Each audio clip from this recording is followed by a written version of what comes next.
Hey guys, welcome back to another video on the channel. What transfer targets have the PIF got in store for us in the summer?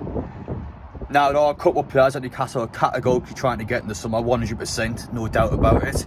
But what all ones we got in store, what players are Newcastle lining up for this huge summer window? Now, it's not confirmed, but it's getting more and more likely now Newcastle will be playing Premier League football next season. 9 games unbeaten, 6 wins in the last 7, exceptional form. Up there with Liverpool's the best form in the league at the current time, so 3 more wins and Newcastle are guaranteed to stay up. I think we're going to do it, is the best way of putting it. But anyway guys, if you're new to the channel, all Newcastle United content would be on here, so we would appreciate if you subscribe. But anyway, what players are the PIF, Manda, Stevie, Murder, Gadusi trying to get in the summer? Let's find out. The first side I'm expecting Newcastle to make in the summer, let's get it out of the way quickly. Matt Targett, currently on loan, exceptional form. We now know in his contract there was a £15 million buyout clause. I'm expecting Newcastle to pay this before the end of the season. I think it's an obvious one really for Newcastle. The way he's been playing, he's such a good left back. £15 million for me is a bargain. So I know it's not 100%, I'm pretty confident we will sign Matt Targett, and I'm expecting to be our first one in the summer. One huge player Newcastle missed out on signing in the January transfer window was Sven Botman.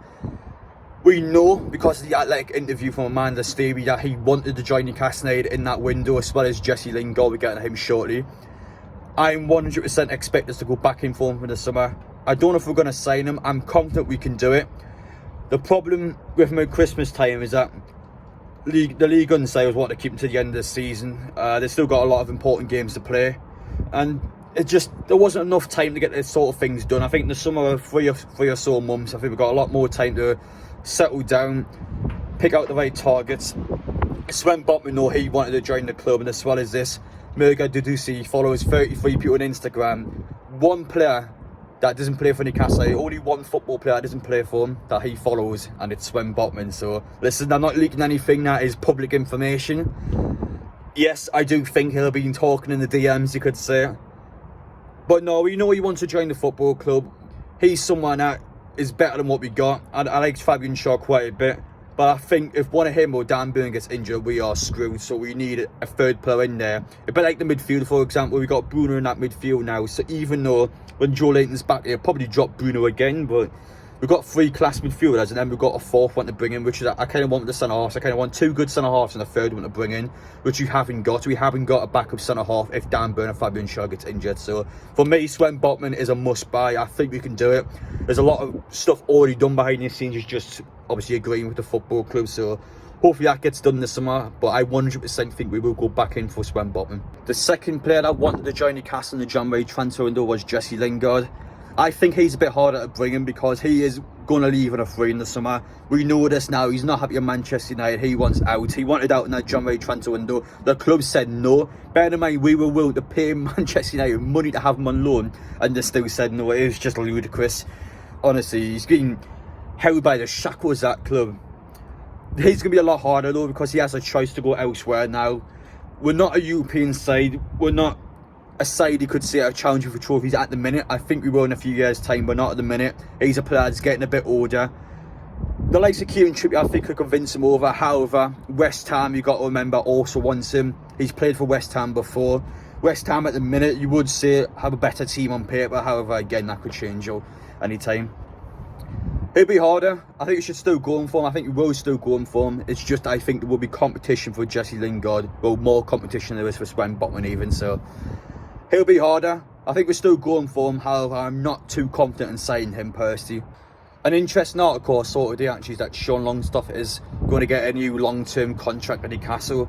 I think that's important because it suggests to me that we're going to keep a hold of him as a long-term homegrown player, because we're going to try and get players from abroad to come in, which is obviously a bit of a suggestion more than anything else. However, though, I think it's interesting the mindset this club has now, trying to try and keep a hold of these up-and-coming homegrown players, and we're going to try and branch out in Newcastle. Again, you've got to remember the PIF, they are a brand. They want to get globally, and I think with these international stars, these players from abroad, it would help to branch out more, because even though the same Matt Targett, Dan Burn, 2 class players, you compare them to the signs of Kieran Trippier and Bruno, just the amount of people that interact with the tweets or just on social media as a whole. I think Newcastle we'll be looking to get these sort of players in again. Even before the takeover, Santiago Munoz, a player that's not amazing, however, on social media, it got millions of people talking. Everyone talked about him. And I think, as silly as it sounds, that's the sort of thing Newcastle will be looking for, as well as actual good football players. So keep that in mind. I think Newcastle 100% need a new goalkeeper. De Braga is good, don't get me wrong. However, he's a bit inconsistent for me. And I think we need a goalkeeper at least to be a backup player, if not someone that's starting. We know Freddie Woodman's on loan at Bournemouth. I expect him to stay at the club. Darlow, I think, is one player that actually will leave in the summer. No, I think we need better, to be honest, without being horrible to Darlow. Great servant, had some class games for Newcastle. However, I think with the likes of these other players in now, I would try and get Keylor Navas personally. I don't know how possible it is. A bench warmer at PSG, a player that doesn't want to be there. It depends if he wants European football or not, but I think, again, if you offered a contract with a big money salary, I think you would definitely consider it. Everton and Leeds are two sides that are dangerously close to being potentially relegated, so keep an eye on those two. Again, those two are burning. I think one of those three has to go down, and there's probably players from all three of those clubs you could say at Newcastle. Leeds, you definitely want to take a player like Calvin Phillips. I think with his experience for England, as well as his age as well, he's really good for his age, so that's a player we should be looking for.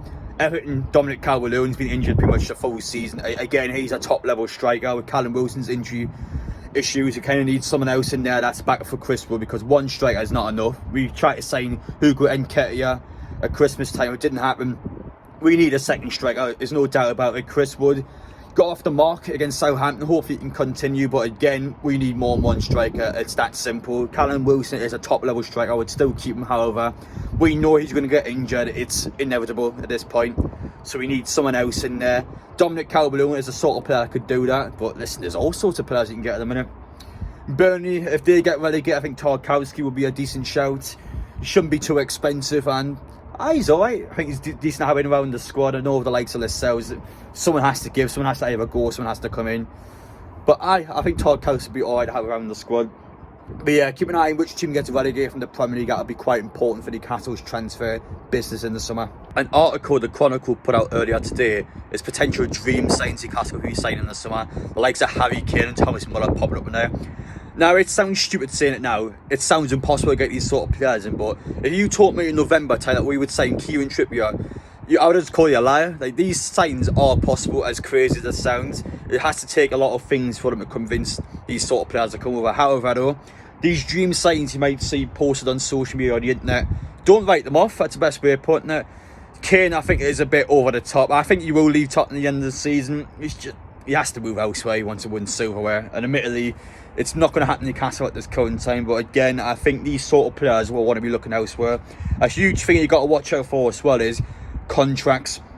Now, a lot of players these days like running down contracts because they get offered bigger money from the club they're already at, or clubs elsewhere were offering big money. It's just a money's game now, so these football players, they know they're going to get paid more money if they run the contracts down, because it's going to panic clubs into wanting these individuals to come to their side.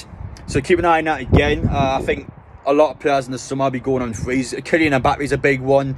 You probably go to Real Madrid or someone else, but again, a free in the summer. I think Haaland's heavily linked to Manchester City. I mean, again, these sort of players, if you wedge something quite early on with these massive contracts, you can convince them over. So keep an eye on these mega signings. I think they could potentially get one in. Obviously, ambitious, but again, with Bruno and Trippier, those were two really good, like borderline world-class players, you could argue. So it is possible, don't get me wrong, but we had to be a bit optimistic about those sort of players. But again, keep an eye on like Harry Kane and Thomas Muller, as crazy as it sounds. Anyway, guys, I hope you enjoyed watching the video. I try my best to be informative there. I know it's still a bit of speculation here and there, but at the minute in March, there's still only so much I can tell at the minute. There's two players we're obviously going to be trying to sign with Lingard and Botman. However, the rest of it's still quite open in the air, so I'm not going to mislead people. I'm not going to try and drive people down a certain direction, because I don't know myself is the best way of putting it. But I expect a lot of serious business to get done in the summertime. We've heard in all these interviews from the new owners, they want to win silverware, they want to be the best club in the world. So in order to do that, we need better players. The players we've got now are good, but we're not the best team in the world, are we? So we'll have to get better players in, there's no doubt about it. But anyway, guys, quick updates regarding my videos next week. Again, obviously Chelsea tomorrow. under 23s on Monday, so I'll be coming back on the train and going straight to the under 23s match, so that's going to be fun. I'm not going down for the Everton game. Well, I'm not going down for an overnight stay at the Everton game because the women's playing the Wednesday night down at Druid Park, so I will be there for that game. Then on Thursday it's the Everton game. Busy week, and next week I think I'm going to go down to Stoke for the under 21s, so or under 23s, sorry. So again, a really busy couple of weeks, so appreciate your support of those guys. Thank you so much. I love doing this.